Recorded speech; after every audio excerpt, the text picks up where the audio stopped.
Assalamualaikum warahmatullahi wabarakatuh. Alhamdulillahirabbil alamin.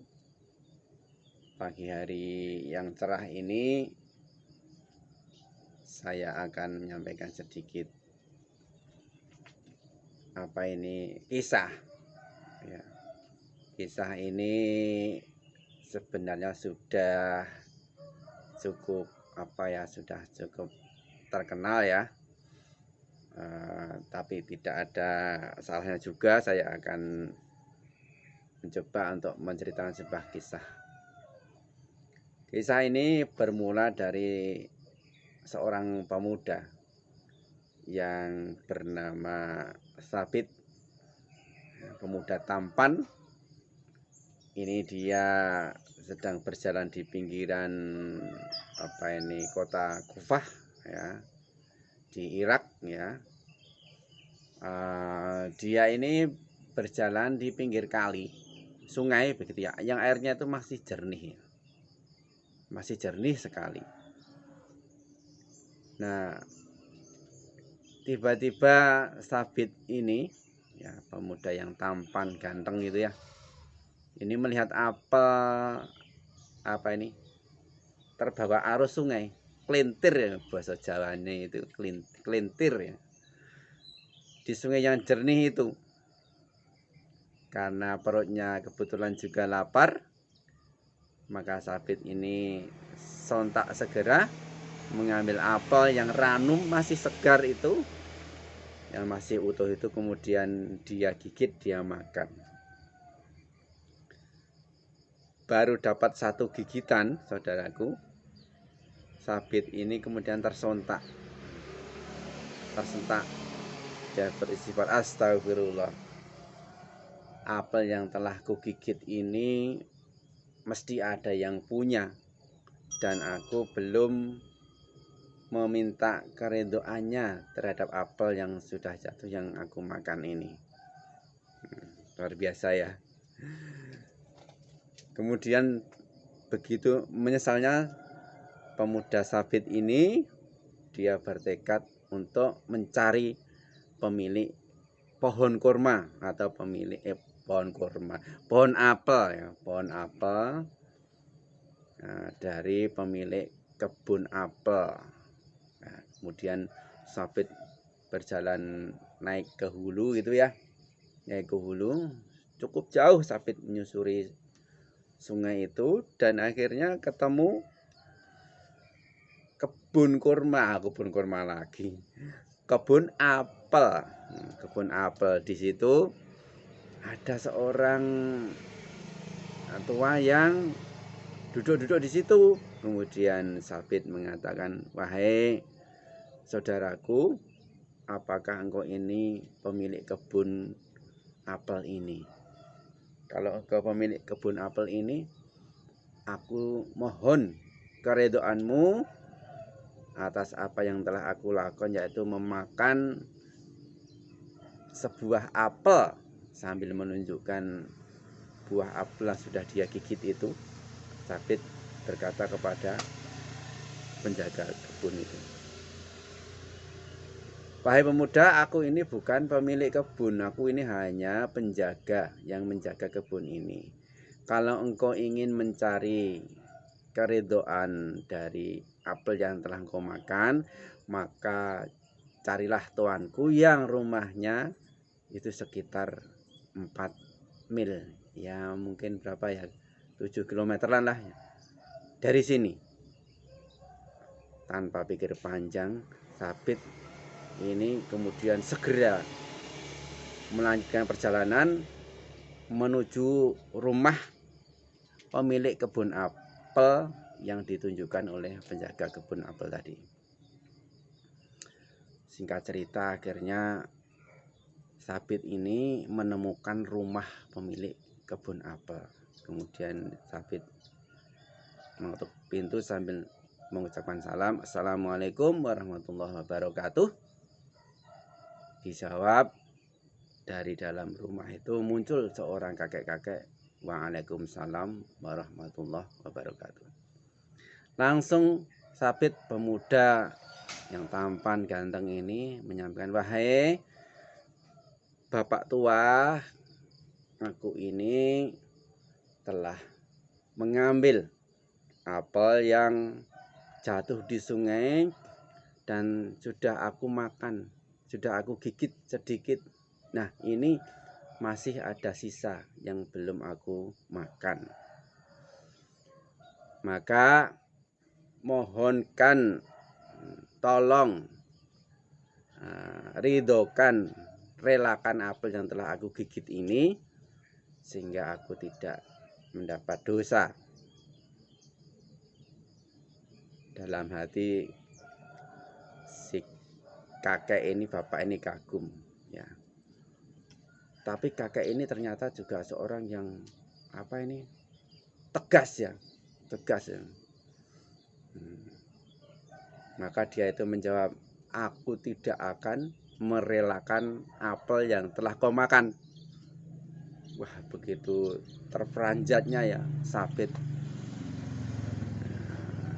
Wah, ini pasti urusannya jadi berbuntut panjang, ini dipikir Sabit mungkin begitu ya.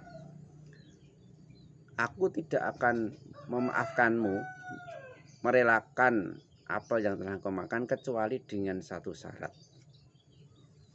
Mimik dari seorang kakek bapak itu serius ya. "Kecuali engkau menikahi putriku." Wah, si Sabit ini kan, wah kalau ini dalam hati ya, wah kalau ini ya bukan hukuman kali ini, kalau ini anugerah terbesar mungkin ya, begitu ya. Coba kalau kita seperti itu, wah dimintai untuk menikahi putrinya gratis juga, gratis ya.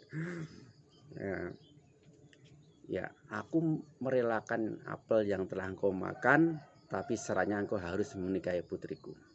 Ya. Dalam hati gembira sekali, belum sempat berkata si Sabit, kemudian bapak ini menambahkan, "Putriku ini adalah putri yang cacat. Anakku ini anak yang cacat. Dia buta, tuli ya. Buta dan tuli jadi buti ya. Buta, tuli, bisu. Sekaligus apa? Lumpuh. Tidak bisa berjalan kemana." Wah, semula wajah Sabit yang sumringah itu ya mendengar calon istrinya yang mau dinikahkan oleh bapak pemilik kebun, kakek pemilik kebun itu, kemudian dia tertunduk lesu. Tertunduk lesu.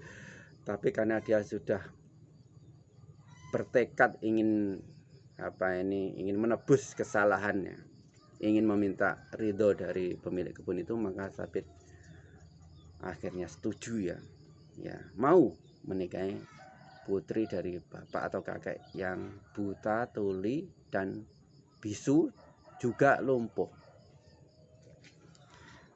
Kemudian singkat cerita,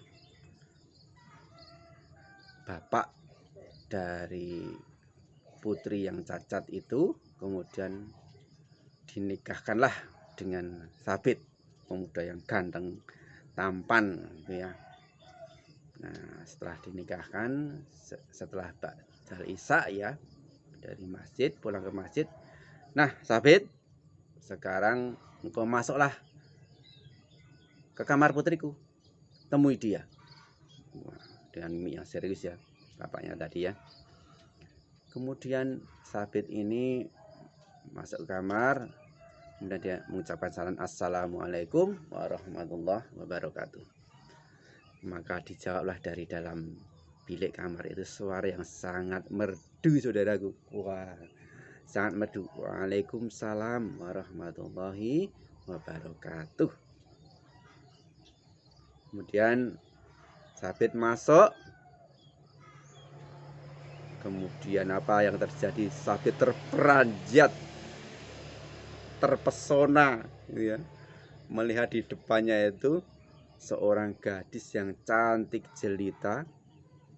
Dia tatap tanpa ada cacat satupun. Kemudian Sabit ini berpikir, wah ini mungkin barangkali salah kamar. Ya, kalau sekarang itu ada apa? Salkir, salah kirim itu ya. Nah, Sabit ini merasa salah kamar.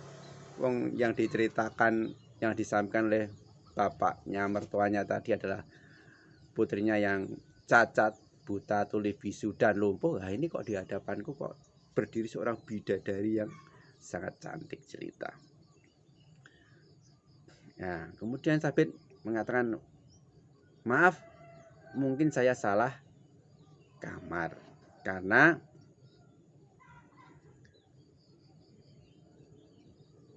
ayahmu mengatakan bahwa anak dari ayahmu yang akan dinikahkan, yang dinikahkan dengan aku itu cacat, buta, tuli, bisu dan lumpuh. Ya. Kemudian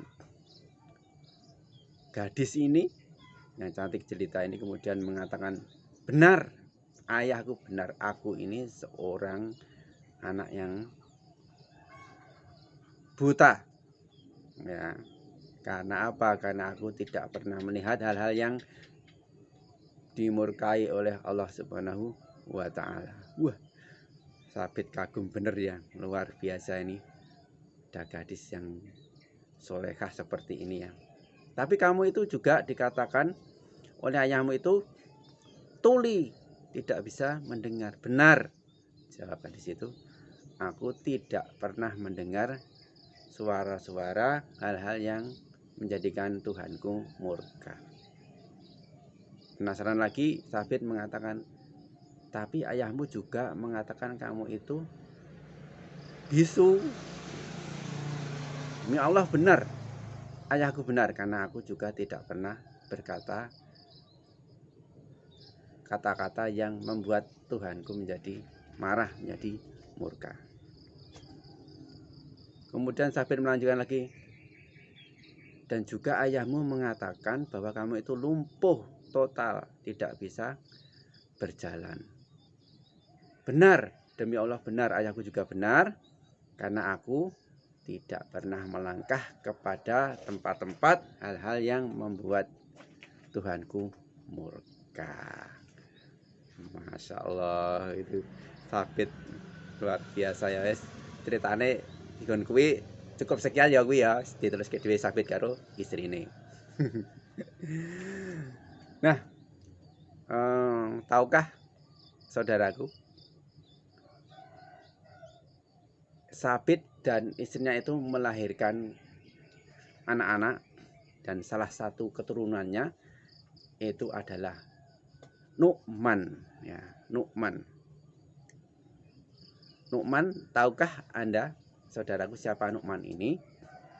Nu'man ini punya nama lain yaitu Abu Hanifah, bukan Abu Muhsin ya, Abu Hanifah. Salah satu imam besar dalam 4 mazhab, Imam Abu Hanifah. Luar biasa ya. Jadi seorang ayah dan seorang istri yang soleh dan solihah, yang bertakwa kepada Allah SWT, yang jujur gitu ya, akan melahirkan anak-anak yang juga bertakwa dengan mendidiknya dengan dasar-dasar agama yang kuat, nilai-nilai agama yang kuat, sehingga melahirkan generasi-generasi yang hebat, yang bertakwa kepada Allah SWT, bahkan menjadi tokoh-tokoh yang hebat ya, yang mengharumkan agama Islam ini. Demikian saja, semoga kisah yang agak sedikit panjang ini bisa memberikan manfaat bagi diri kita dalam mendidik anak-anak kita. Demikian, billahi taufiq wal hidayah. Selamat beraktivitas. Assalamualaikum warahmatullahi wabarakatuh.